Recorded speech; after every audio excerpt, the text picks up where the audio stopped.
Hello students. तो +1 class के कल से एग्ज़ाम शुरू है, मतलब कि 9th 12 2021 से आपके फाइनल जो एग्ज़ाम है टर्म 1 के वो शुरू हैं। तो इससे पहले सैम्पल पेपर्स कुछ टीचर्स के पास आए हैं, जिनमें से वो आपका पेपर खुद तैयार कर रहे हैं। आपको पता है कि आपका जो पेपर है नॉन बोर्ड क्लासेस का वो स्कूल टीचर्स ही तैयार कर रहे हैं, तो उनको बट सैम्पल पेपर्स भेजे गए हैं बोर्ड की तरफ से और उनकी हेल्प से उन्होंने अपना पेपर जो है वो तैयार करना। तो ऐसा एक सैम्पल पेपर 2 चैप्टर्स में से सीक्वेंस सीरीज एंड प्रोबेबिलिटी में से एक सैम्पल पेपर आया हमारे पास, तो उसके सोल्यूशन जल्दी से हम कर लेते हैं क्योंकि इसके क्वेश्चंस आपको एग्जाम में आने वाले हैं। तो अर्थमेटिक मीन बिटवीन 8 एंड 16 ये क्वेश्चन पहले भी आपको आ चुका है। तो हम जानते हैं अर्थमेटिक मीन का फॉर्मूला a+b/2 होता है। तो 8 + 16/2 यानी 24/2 करके 12 हमारा ऑप्शन नंबर 20 में राइट आंसर है ना। उसके बाद common difference of a sequence -1 -3/2 -2। तो हमने कॉमन डिफरेंस पता करना है। तो हमको पता है कॉमन डिफरेंस का फॉर्मूला जिसको हम डी सिंबल बोलते हैं a2 - a1 होता है। तो इसको सब्ट्रैक्ट करेंगे हम सेकंड टर्म को फर्स्ट टर्म से, हमारे पास -1/2 यानी कि डी ऑप्शन इसका राइट आंसर हो। 8 400 400 400 जी हाँ, याद कर लीजिए ये व्हाट्सएप नंबर, क्योंकि अब चाहे आपका मैथ्स का सवाल हो या फिजिक्स केमिस्ट्री बायोलॉजी का, आपके हर डाउट का हर क्वेश्चन का आपको मिलेगा तुरंत वीडियो सोल्यूशन, वो भी सीधा आपके व्हाट्सएप पर। बस अपने फोन में डाउटनेट का 8 400 400 400 व्हाट्सएप नंबर सेव कर लीजिए और चैट ओपन कीजिए। फिर जो भी आपका डाउट है उस सवाल की आपको फोटो खींचनी है, उसे क्रॉप करना है और 5 सेकंड में आपको उसका वीडियो सोल्यूशन मिल जाएगा। Class 6 to 12 IIT JEE NEET CBSE boards और सभी स्टेट बोर्ड्स के बच्चों के लिए। तो देर किस बात की, अभी जाइए और 8 400 400 400 पर अपने सवाल व्हाट्सएप कीजिए और अपने डाउट को आउट कीजिए, लिंक डिस्क्रिप्शन में है। 5th 8th and 11th term of GP are इन।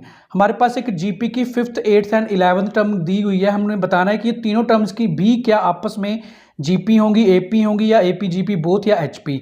तो हमने क्या किया, सेकंड टर्म मान लिया इसको AR7 स्क्वायर कर दिया इसको हमने, और फर्स्ट एंड थर्ड टर्म दोनों को मल्टीप्लाई किया तो a² r⁴ and a² r⁴ के बोथ साइड इक्वल आ गया। और ये कंडीशन है जो वो जीपी को सेटिस्फाई करती है, तो ये जीपी ही होंगी। A option is the right answer ना। उसके बाद 7th term of a sequence is, ये बहुत ईजी है, हमको पता है टर्म कैलकुलेट करने का जो फॉर्मूला होता है an = a + n - 1 × d।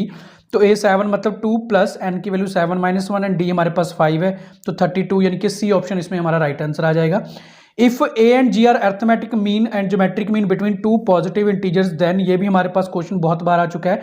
Arithmetic mean is always greater than और इक्वल टू ज्योमेट्रिक मीन, तो हमारे पास सी ऑप्शन आएगी इसकी। Now the 6th question, common ratio calculate करनी है हमने। तो सेकंड टर्म को फर्स्ट टर्म से डिवाइड करेंगे हम, 5/2 को 5/2 से डिवाइड करने पे हमारे पास 1/2 यानी कि डी ऑप्शन इसका आंसर आ जाएगा ना। उसके बाद नेक्स्ट देख लेते हैं हम क्वेश्चन नंबर हमारे पास, उसके बाद है 7 ज्योमेट्रिक मीन। तो हमको पता है ज्योमेट्रिक मीन यानी कि जी है हमारे पास ये। तो ज्योमेट्रिक मीन का फॉर्मूला होता है √AB यानी कि 2 × 32 64, तो हमारे पास 8 यानी कि बी ऑप्शन इसका आंसर आ गया। ये क्वेश्चन भी हमने पहले भी जो है टेस्ट में देखा हुआ है ना। उसके बाद है ना, if -2/7 x - 7/2 are in GP then value of x। तो इसके लिए हमने करना क्या है, सेकंड टर्म को हम डिवाइड करेंगे हमारी फर्स्ट टर्म से और थर्ड को सेकंड से, और दोनों को इक्वेट कर देंगे क्योंकि जीपी में है, कॉमन रेशियो इक्वल होती है। तो कैलकुलेट करके हमारे पास x² x = +-1 के इक्वल आ जाएगा, यानी कि ऑप्शन नंबर ए हमारी इसमें राइट हो जाएगी ना। उसके बाद देख लेते हैं हम 9th number question, number 3 more than 5th term of a sequence 3, 5, 7। तो a5 + 3 करना है हमने। तो a5 यानी कि a + 4d को 3 से ऐड करेंगे तो हमारे पास सिंपली जो इसका आंसर है 14 आ जाएगा, यानी कि D option is the right answer. Now next question देख लेते हैं हम 10th question, number 2 less than 4th term of a sequence. अब ये सीक्वेंस एपी नहीं है, जीपी है, और इसमें कॉमन रेशियो है जो r यानी कि 3 है, r की वैल्यू 3 है। तो हम लिखेंगे AR³ -3, क्योंकि हमको 4th टर्म कहा गया तो n - 1 होने की वजह से r³। तो 3 से सब्ट्रैक्ट करने पर हमारे पास 106 यानी कि सी ऑप्शन इसका आंसर आ जाएगा। Now XYZ are in GP sorry, then हमको पता है अगर XYZ जीपी में तो second by first term is equal to third term by second, यानी कॉमन रेशियो इक्वल, तो y² = XZ। ये हमारे पास बहुत बार क्वेश्चन आ चुका है, तो डी ऑप्शन इसकी राइट आंसर है। Now given a sequence, given हमको एक then value of x is, तो हमने पहले चेक करना है जो ये सीक्वेंस हमको दिया हुआ है ये एपी है या जीपी। तो एपी तो ये नहीं लग रहा, बट डिवाइड करने पे कॉमन रेशियो इक्वल आ रही है, यानी कि ये जीपी है। तो इसका रेशो है जो हमारे पास ये 3/2 आ चुका है। तो नेक्स्ट टर्म कैलकुलेट करने के लिए हम 9/2 से कॉमन रेशियो यानी कि 3/2 को मल्टीप्लाई करेंगे तो 27/4 हमारी ऑप्शन नंबर सी इसमें राइट हो जाएगी। How many terms of the sequence 3, 8, 13 are needed to get the sum of 127। तो एस एन का फॉर्मूला हम जानते हैं n/2 2a plus n-1 into D है जो कि हमको 126 के इक्वल दिया है। तो a की वैल्यू हमारे पास 3 है और इसमें d हमारे पास जो है वो 5 आएगा।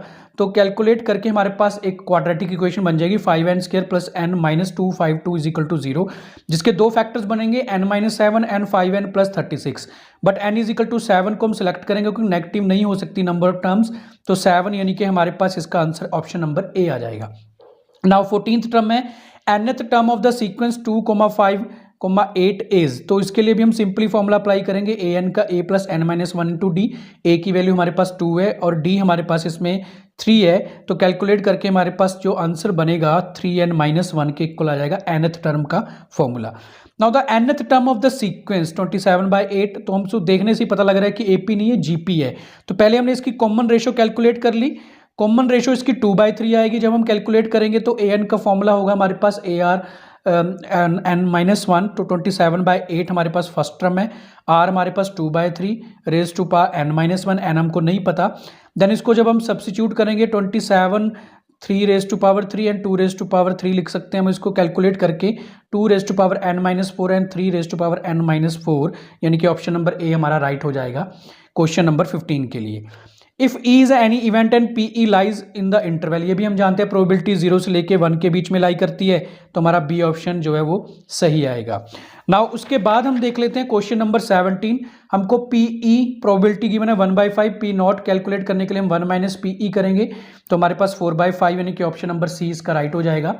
नाउ उसके बाद 18th question, the number of elements in the sample space throwing a 2 dice, तो 6 रेज टू पावर 2 इन 36, हमारे पास 36 इसके आंसर आ जाएगा।